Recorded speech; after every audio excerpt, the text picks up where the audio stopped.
Salut les petites têtes, c'est la drôlesse. L'intro sera rapide, car ce premier carnage, ce premier speed build, sera accompagné par la lecture de mon premier chapitre du Loup et la Rose. Donc je vous laisse avec la lecture.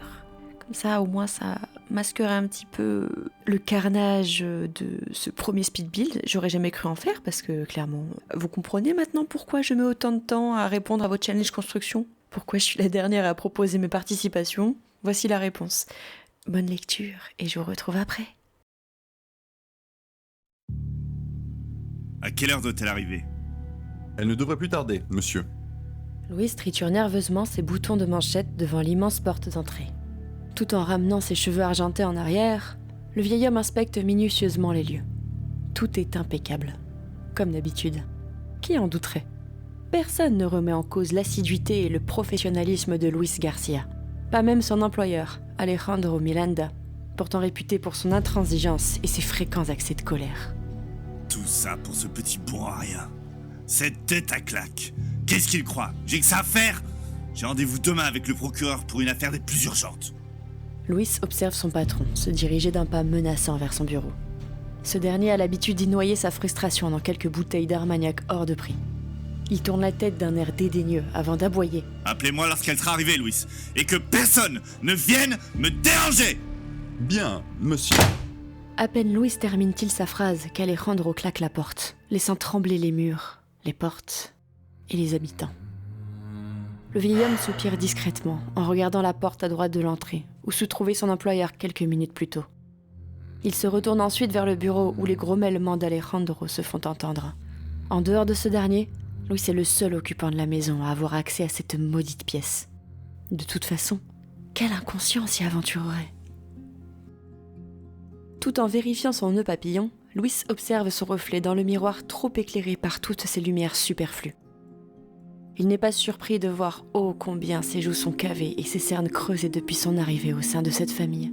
Et tous les éclairages du monde n'arrivent plus à illuminer cette mine fatiguée qu'il s'est résigné à arborer. Tel est le prix à payer lorsque l'on travaille pour l'avocat le plus redouté de toute la Californie. Des bruits de talons font sortir Louis de ses sombres pensées. Il se retourne alors, s'adressant à la silhouette plantureuse qui s'avance vers lui. Vous avez besoin de quelque chose, madame ? Pardon, Louis, j'ai besoin de faire une vérification. Le majordome s'exécute et laisse Emma Miranda s'approcher du miroir. Il se tourne pudiquement, tandis que la maîtresse de maison inspecte les moindres recoins de sa peau. Comme chaque jour, Louis n'émet aucun commentaire lorsqu'il entend la respiration saccadée de cette dernière. Elle a dû déceler un nouvel hématome. Encore aujourd'hui, le fond de teint n'aura pas suffi. Les mains tremblantes, Emma rajuste tant bien que mal son collier serti de diamants, afin de dissimuler les marques des derniers accès de colère d'Alejandro. Attendez, madame. J'aimerais bien.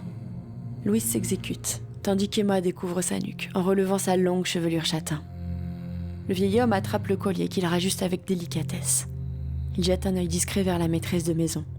Elle retient un soupir en contemplant sa parure. Les diamants étincellent sous l'effet des lumières et contrastent avec le regard à la fois éteint et glacial de celle-ci. Si le maquillage charbonneux met ses grands yeux marron vert en valeur, il cache tout autant le triste arc-en-ciel de couleur d'une récente échymose. Louis sait qu'Emma ne se contemple plus dans un miroir depuis des années. Cette dernière ne fait que couvrir les dégâts, un domaine dans lequel elle excelle. Et pourtant, elle conserve cette beauté hautaine qui autrefois fascinait les plus grands photographes de New York et inspirait les musiciens du pays.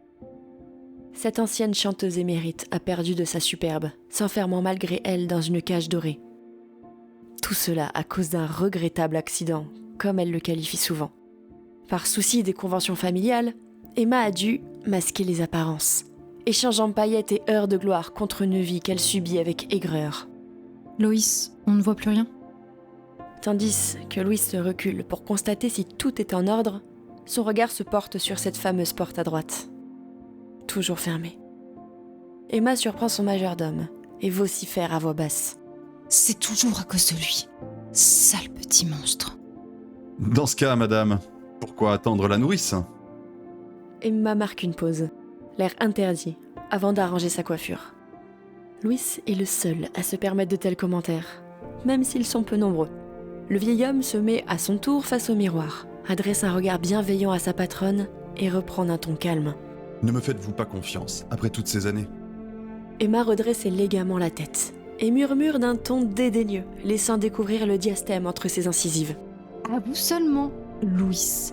Je n'ai pas l'habitude de ramener ce genre d'individu chez moi. D'un discret signe de tête en direction du bureau, elle reprend. Cette nourrice a tout intérêt à rester à sa place. Comme nous tous. Pense alors Louis, qui sourit en baissant les yeux. Insultée par le silence de son domestique, Emma fait volte-face et quitte la pièce en murmurant sèchement. Essayez de le faire sortir de sa chambre. Après tout, c'est pour lui qu'elle vient. Le sourire de Louis se dissipe aussitôt, et ses petits yeux cernés se ferment quelques secondes. Le vieil homme inspire alors profondément et tourne le dos au miroir en reprenant la même expression glaciale que sa patronne. Il s'avance prudemment vers la porte à droite et toque plusieurs fois. Pas de réponse. Quelques reniflements. C'était évident. Gustavo, mon garçon, allez vous rafraîchir le visage. Quelqu'un va venir dans quelques minutes. Elle est là. Le cœur du majordome se resserre. Il peut entendre le bruit des pas feutrés de Gustavo qui part probablement se cacher. Luis s'avance alors vers la porte du bureau d'Alejandro, annonce l'arrivée de la nouvelle employée de maison et se dirige d'un pas résigné vers la porte d'entrée.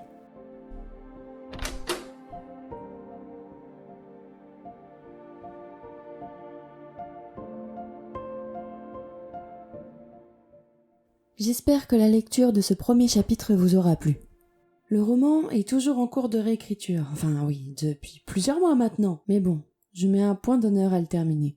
Et quoi de mieux que de lui redonner matière avec un format audacieux sur YouTube. Alors, quand je dis audacieux, c'est clairement pour moi, hein. Sachez que, ouais, dès l'instant où j'ai décidé d'illustrer mon roman avec les Sims, je me suis dit, laisse tomber, on va laisser cette horrible maison Maxis comme ça, hein. On s'en fiche, let's go tricher avec les pièces. Mais Manon, va pas te casser la nénette pour si peu de chapitres. Je reconnais, j'ai fait fort. Et je me suis détestée. Ouh là la torture. Non seulement je démarre avec un speed build, mais qui plus est en terrain 64 par 64, dans une ville moderne, ambiance jet set, dans un style que je ne fais pratiquement jamais. On est bien loin de mes constructions en bazar, de mes petites caravanes miteuses et de mes fermes mexicaines. Oui, on en est loin. Du coup, qu'on se le dise, hein, je suis rodée maintenant en speed build, mais ça sera sûrement le premier et le dernier que vous verrez ici. Bon, jusqu'à ce que je change d'avis et que je recommence avec un truc un peu plus farfelu. Enfin, le plus difficile pour moi, ça a été de laisser du vide. Il fallait que cette maison soit à l'image de ses propriétaires, qu'elle transpire l'opulence, la terreur, le pouvoir, l'oppression. Que cette bâtisse soit aussi glaciale qu'imposante, à l'image d'une prison dorée, inhospitalière à souhait. Les gens qui pénètrent ces lieux auront beau avoir un mental d'acier, en franchissant le seuil de la porte d'entrée, ils y déposeront leur joie, leurs rêves, leurs espoirs, leur innocence. Ouais, c'est sûr. On est loin de l'ambiance des PNJ des bars qui se veut beaucoup plus léger. Enfin, léger, parfois, souvent trash, mais dans une ambiance drôle et décontractée. Là, dans ce roman, je veux aborder des sujets sensibles. C'est une des raisons qui explique aussi pourquoi je bloque quand j'écris. Parce que je ne veux commettre aucune maladresse. Je touche plusieurs sujets qui me tiennent à cœur. La violence domestique, le déni, l'abandon, la vie dans la rue, la drogue, l'héritage d'une culture et ce qu'on en a fait, enfin plutôt ce que la société exhibe et la triste réalité qu'on tente de maquiller. Donc, qu'on se le dise, si vous êtes à la recherche d'une histoire d'amour, avec pour héroïne une jeune femme prise dans un triangle amoureux entre son meilleur ami et le bad boy de la rue d'en face, vous avez toqué à la mauvaise porte. Ou vous avez scellé le mauvais cheval, comme vous le souhaitez. Bref, en tout cas, j'espère que cette construction saura donner le ton. Comme vous avez pu le constater, seules certaines pièces ont été filmées. Plusieurs de ces pièces contenaient déjà certains éléments. En même temps, vu la taille du truc, la vidéo aurait duré plusieurs heures. D'ailleurs, sachez que cette construction m'a pris 3 mois. Il y a eu des pauses, mais je plaisante pas quand je dis que je suis lente en construction. Et donc, pour cette maison, je me suis inspirée d'une immense villa californienne que j'ai trouvée sur Google. J'essaierai de vous la retrouver si je l'ai pas supprimée, c'est pas sûr. J'ai copié le rez-de-chaussée pour le mettre au premier. Le premier est passé au second, donc bon, je sais pas si c'était clair, mais moi je me suis comprise, c'est le principal. Du coup, la première pièce se situe au rez-de-chaussée, qui héberge les employés.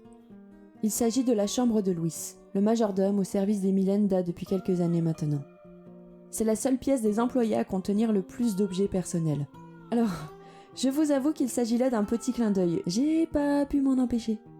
Certains détails sont disséminés par-ci et là. Mais dans mon histoire, Louis a tout intérêt de laisser chaque chose à sa juste place, c'est-à-dire bien caché. Louis est un homme froid, méticuleux, intelligent, qui tente au maximum de conserver une carapace, mais qui masque au fond de lui un grand cœur, lourd mais tendre. Et comme vous avez pu l'entendre, il s'entend très bien avec Emma. Pour la seconde pièce, eh bien, c'est la chambre qui va accueillir la future nourrice, donc à savoir Naya. Il y a déjà certaines affaires dedans, mais en fait, c'est pas forcément réaliste par rapport au premier chapitre. Plus au second. C'est un nouveau clin d'œil avec le chapitre qui suit, justement quand Naya arrive et dépose ses affaires.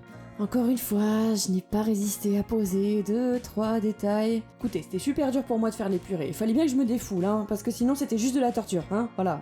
À la base, j'imaginais cette pièce occupée par au moins 2 employés, mais j'imagine qu'elle a été aménagée pour l'arrivée de la nourrice, qui aura un rôle important, et que sûrement Louis aurait suggéré à ses patrons de laisser une chambre plus grande pour l'arrivée de la nourrice.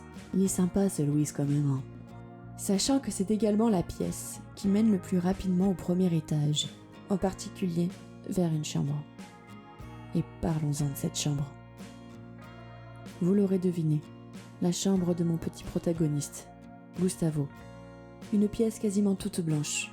Une pièce où l'innocence d'un enfant s'est vue fissurée par la violence de coups de poing.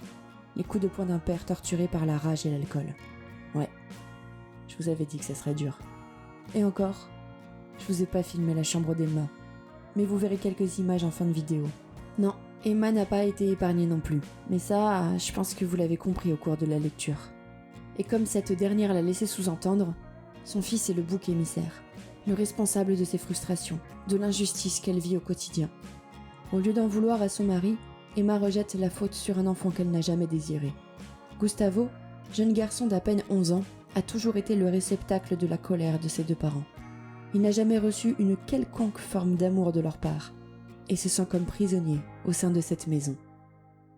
Et en face de cette pièce d'un blanc immaculé, ou presque, se trouve le bureau de son père, ou plutôt de son bourreau.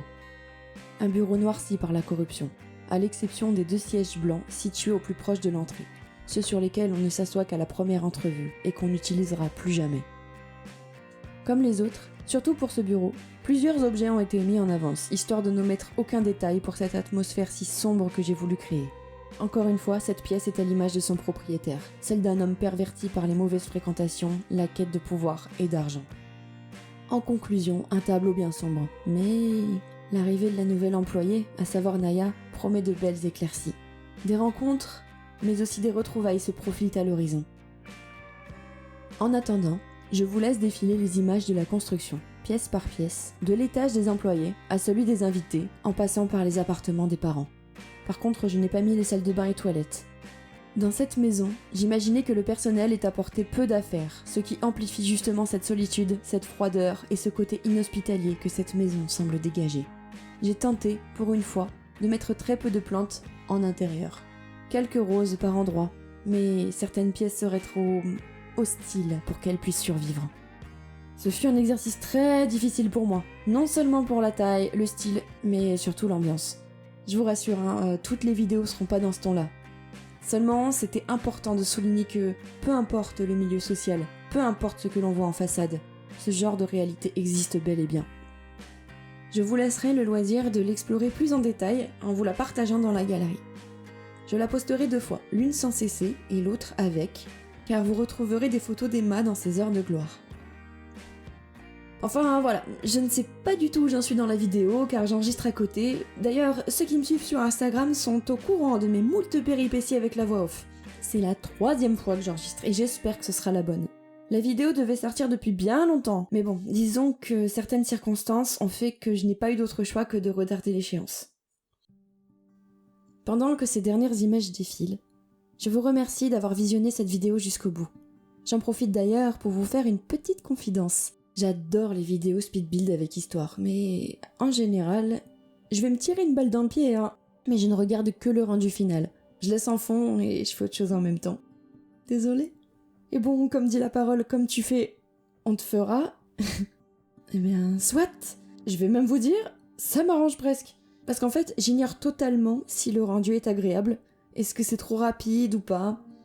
Bon, je vous dis ça, mais je m'y suis repris à plusieurs fois à changer la vitesse, hein. Et puis bon, comme je l'ai dit, hein, je risque pas d'en refaire de sitôt. Je suis anesthésiée pour pas mal de temps, là. Ou pas? Pour le coup, j'ai misé sur la voix off, mais ouf!